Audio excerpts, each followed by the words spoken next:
right, good evening, everyone. Welcome to the Tuesday, January 27th, Timnath Town Council meeting. I will call us to order. Ms. Peters-Garcia, will you take the roll? Yes. Mayor Robert Oxmacher, Present. Mayor Pro Tem Luke Wagner, Here. Councilmember Jeremy Holt, Here. Councilmember Bill Jenkins, Councilmember Lisa Lake. Here. All right, 4 council members are present. Councilmember Jenkins' absence was expected and is excused this evening. Council, any request to amend the agenda tonight? We'll move on to public comment. It does not appear that anyone has signed up to speak on general public comment, but I will ask now if there's anyone present that did not get a chance to sign up that would like to provide general public comment this evening. Seeing no one, then we will move on to our consent agenda. Consent agenda consists of 2 items this evening. The first is approval of the January 13th, 2026 Town Council meeting minutes. The second is resolution number 9, series 2025, resolution approving the 2026 public safety vehicle purchase. Any requests to remove an item from the consent agenda? Very well. Is there a motion to approve the consent agenda as read? I move to approve the consent agenda. Is there a second? Second. Okay. Any discussion? All those in favor of approving the consent agenda signify by saying aye. Aye. Anyone opposed, nay. Consent agenda passes unanimously. Now move on to reports, beginning with Council. Councilmember Lake. No reports today. Councilmember Holt. Yep, a couple things to report on. Mayor Pro Tem and I had the opportunity to attend the NAIOP Challenge meeting at Colorado Youth Outdoors.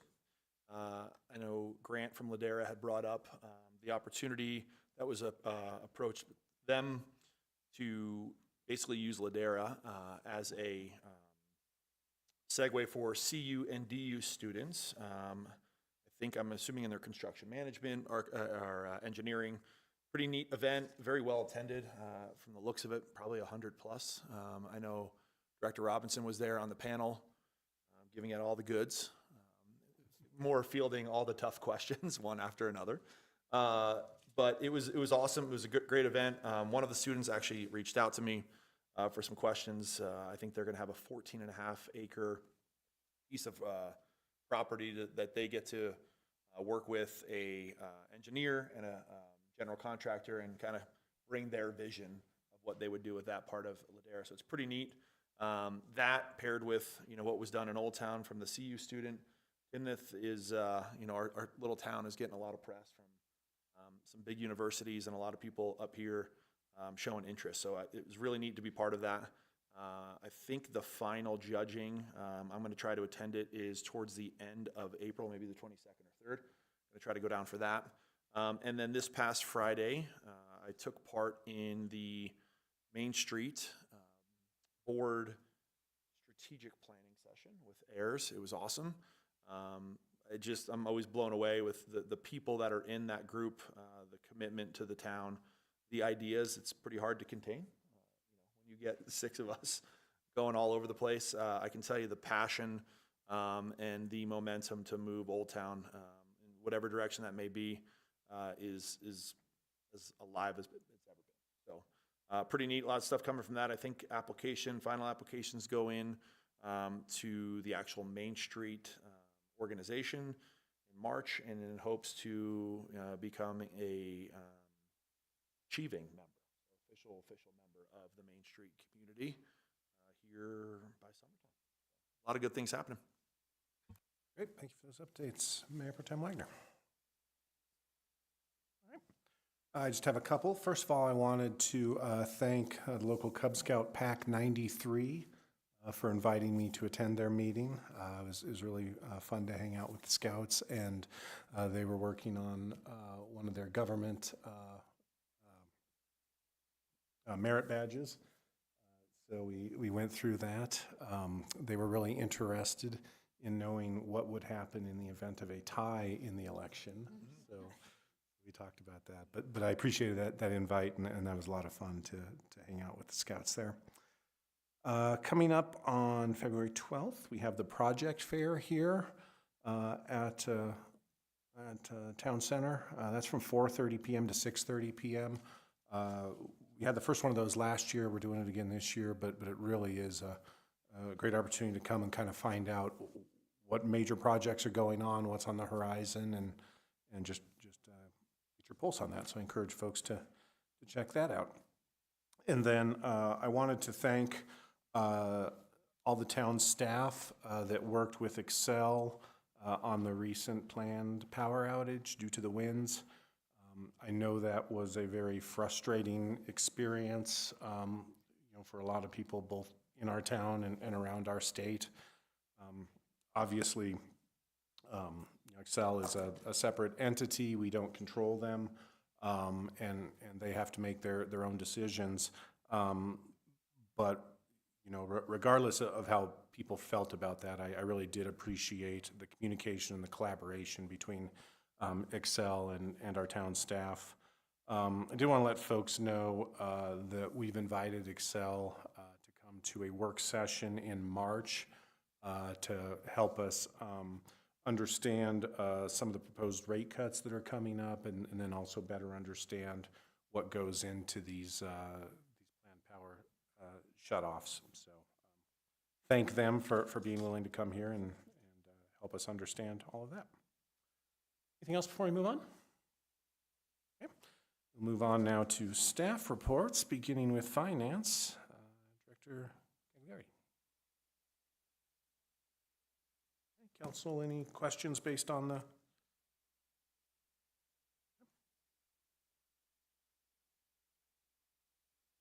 Lisa, let me just ask one question on that, which is we got the financial reportings through the end of November of last year. Seemed like maybe a little bit of the revenue was a little bit behind projection.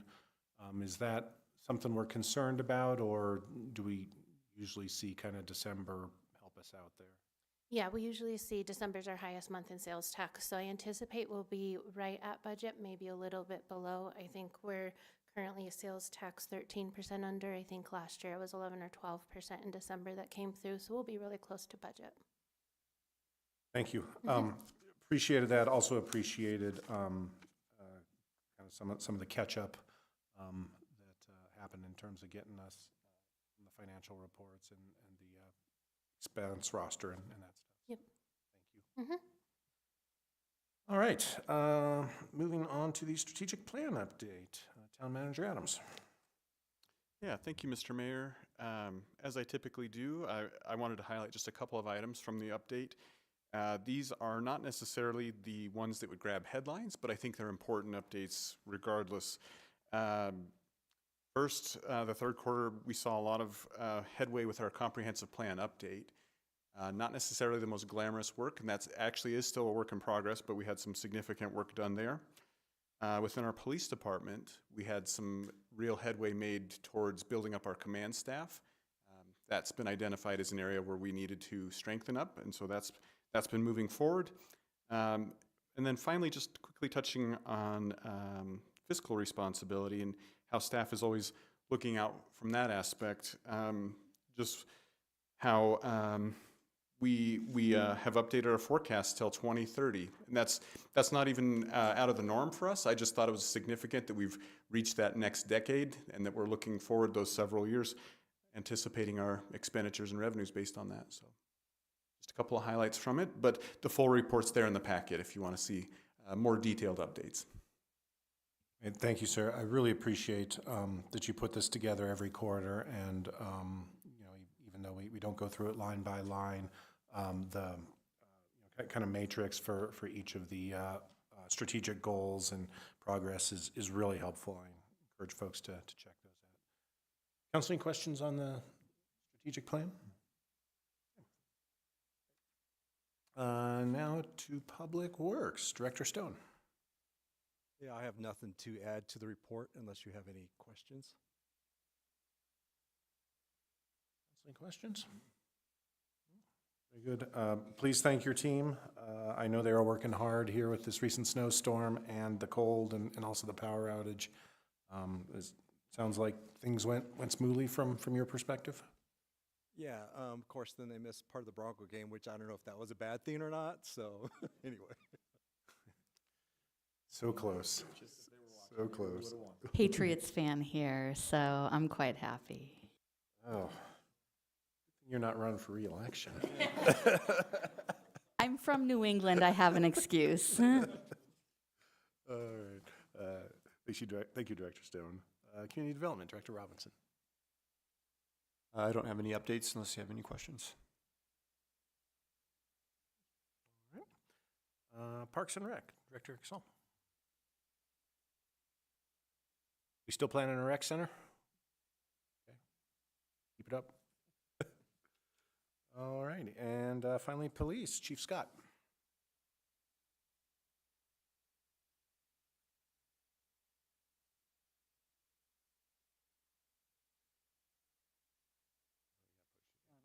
Now it is. Okay. I want to expand a little bit on what the town manager said as far as the strategic plan. We went from 2 sergeants, one actually went on FMLA, probably a little less than a month after I got there.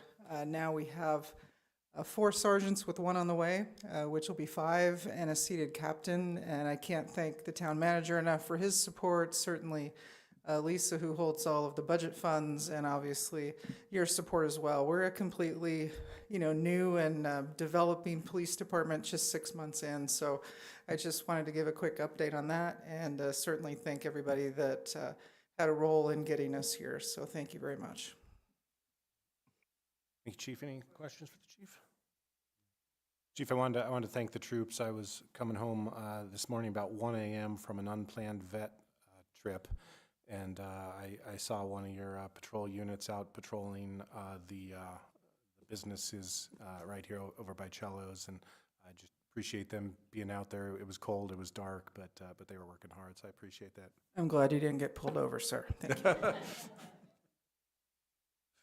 Very good. All right, anything before we move on to our regular business?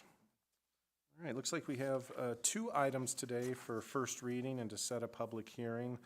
So we'll expect brief presentations on those, but full public hearing next time.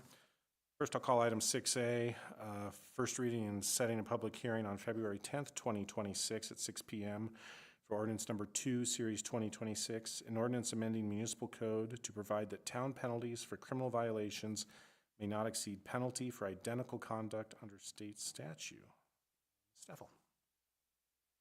Thank you. So as an December surprise, the Supreme Court issued a decision, and it's in this case, People v. Camp and People v. Simons. And actually 2 cases were combined that were both challenging municipal criminal violations in the cities of Aurora and the city of Westminster. And in both cases, the individual who was challenging it had been cited for a municipal violation, in one case trespass, in another case theft. And they were looking at penalties in the municipal court that were much higher than the penalties that would have been at issue if they had been cited into county court and under just the state statute. And what the Colorado Supreme Court found was that the municipal codes, even for home rule, these were both home rule municipalities, were limited, and their penalties were actually preempted by the state penalties when there was identical conduct in a state violation and a municipal violation in a criminal context.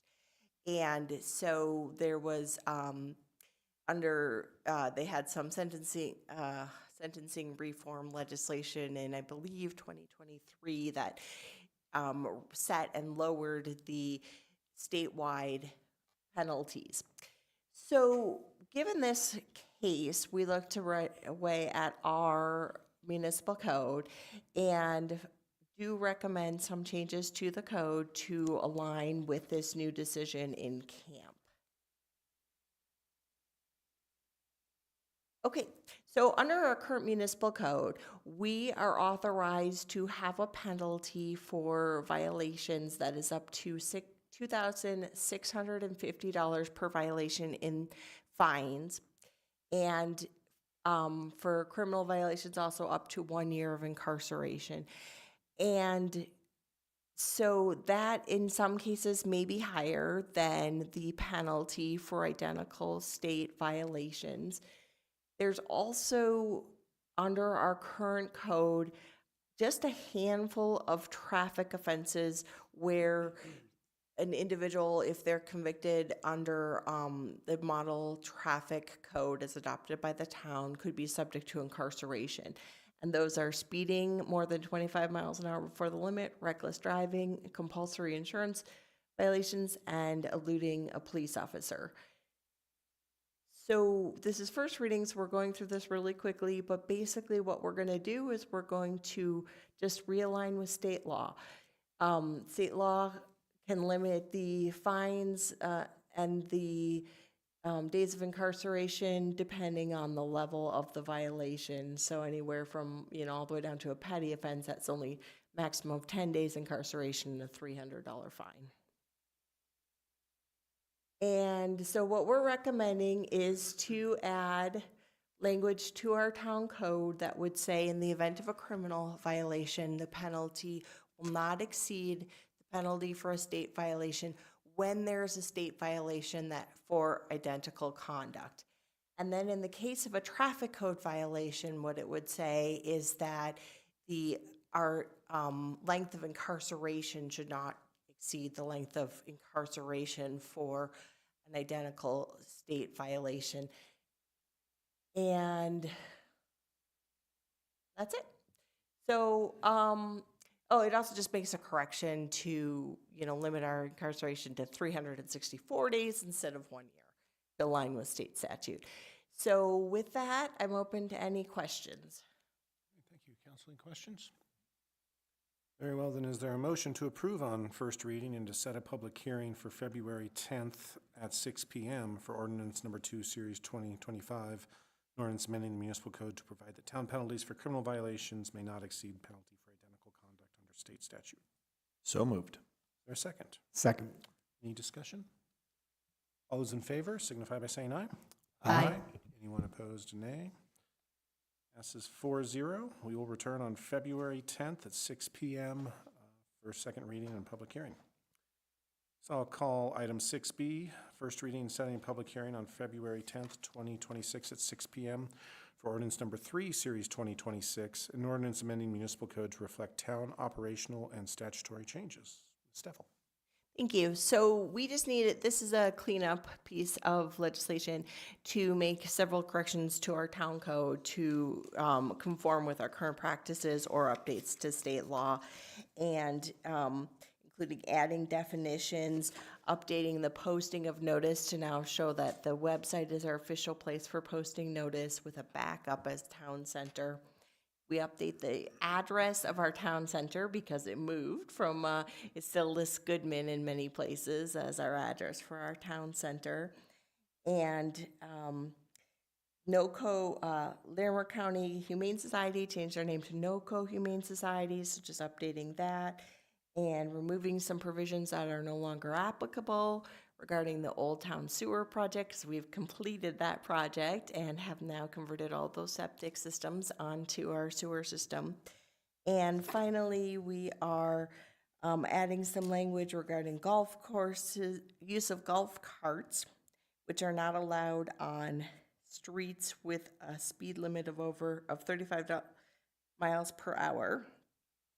And so we just added some more streets to update the name of our streets to conform with the current streets in that category, and to add some language to reflect the state statute that you can't, take golf carts on town, on state highways, and allowing you to move out of bicycle lanes and sides to when you're passing a bicycle. So really just some cleanup items here. Do you have any questions? Great, thank you. And as it pertains to the golf cart regulations specifically, that's just a very specific change to comply with changes in state law. And we're looking at a broader discussion on which wheels go where in terms of kind of the big picture. Is that right? Yeah, say which wheels go where will focus on electric bikes, scooters. It may not focus as much on golf carts, but we can certainly address that. So right now, golf carts are permitted on our town roads that are under 35 miles an hour. And I think we're tentatively slated for that work session on what, March 10th?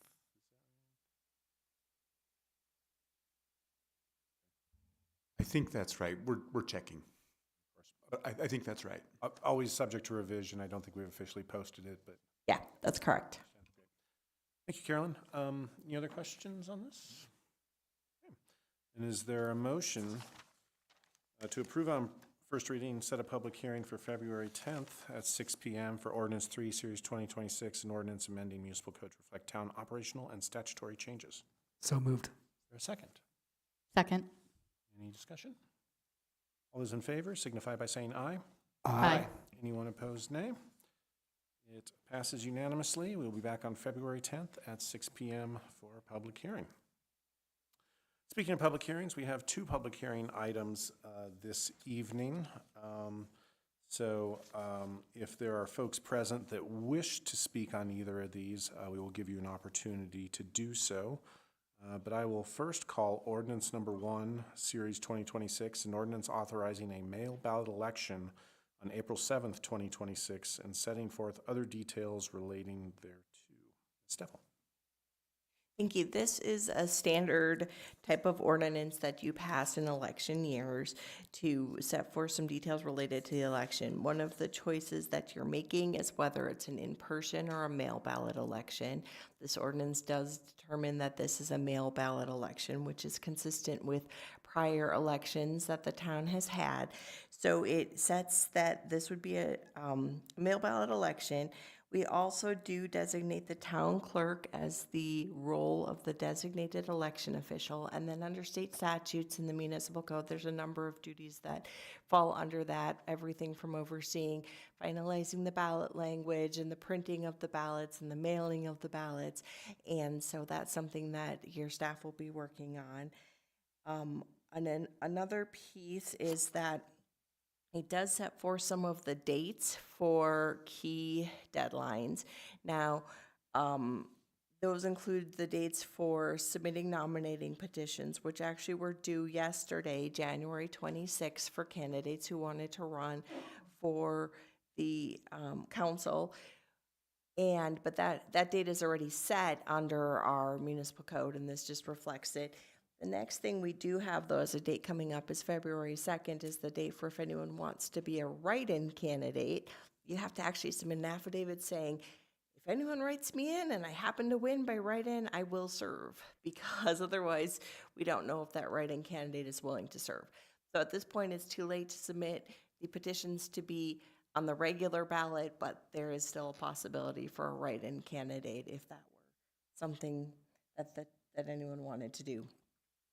Another thing that it authorizes is that if there were no more candidates than positions, then the election could actually be canceled, which is, do we have more candidates? I figured. Okay, so it's like that's not likely to happen, but there are 2 positions open, and we're expecting we'll have more than 2 candidates. And then just specifies that the Colorado Municipal Election Code will apply to fill in anything that's not specified under our charter and town code. So with that, I'm open to any questions. Very good. And before we go to questions, what I will do is open it up for public comment. Nobody has signed up to speak on this item, but I'll ask now if there's anyone present who would like to speak on this.